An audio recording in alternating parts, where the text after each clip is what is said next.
Greetings, friends, family, and survivors. We got about, I don't know, there's 20-inch drifts all over the yard, but I think it's about 16, 18 inches deep. Just out in the flat, but in the front pasture area, it's almost 2 feet deep. So it just drifts around, it's hard to tell. I got the 800 out today, and this is the first time we've put any kind of load test on it since I got them both out of the shop. We took them to the shop and said, anything that looks like it might leave a person stranded, fix it. Well, $1,200 later, they run pretty good. So I went 10.7 miles. That's around the block. 10.7 miles. I went down to pavement and back. And it ran really, really well. A lot of power. There's no doubt of that. It's not a stock motor, and it's the 800 RMK. And the other sled is a 600.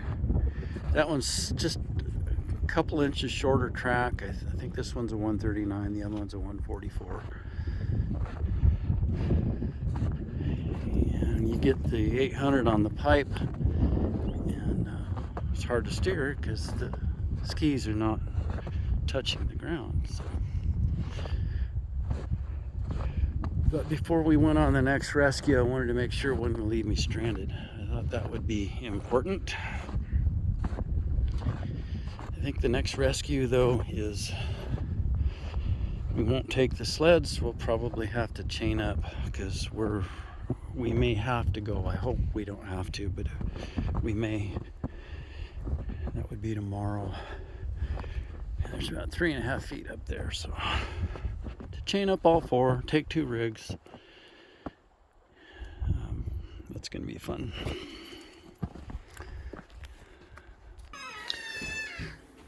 So I did not clear the snow off the solar panels on the roof because it's too much work. So I cleared the other arrays off that are really easy to do, and we're at 92%. Plenty good. It's supposed to be 12 degrees tonight, so pretty warm. And it's not a wet snow, but it's a very heavy snow. There's a lot of water in it. If this was drier snow, it would be 50% anyway, deeper than that. But this kind of snow, if it does rain on this sometime in the next couple of days and then refreeze, it's going to be really interesting. And definitely aren't going to plow it out of the way once it refreezes. So I did not clear that array. And, my painter's pole extension after all these years is 30 years old. Oh, it broke. And it's really hard on my neck and my shoulder clearing the snow off of that. So if I don't do it, remind me. A top priority is move this array and this array and that array and put them all over there and make them just like that guy, where it's high enough off the ground the snow can slide off. So I've got them about a little over 4 feet off the ground. So if you have 3 feet of snow on the ground, it's just right.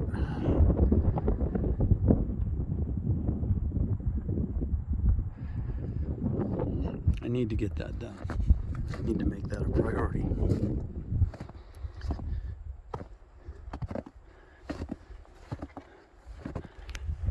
I was tying the tarp back on the other sled, and my foot got caught in that little rope there.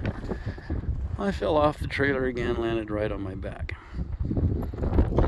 That was dumb. Soft landing though. wind is blowing, and it's, I think, 30 degrees was our daytime high.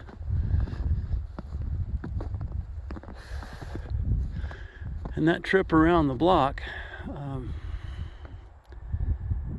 the areas where nobody plowed it and it was just virgin snow, it was just effortless. But then, people been driving out, leaving 20-inch deep ruts with their big lifted four-wheel drives, and you fall in and out of those ruts. Kind of hard on the neck.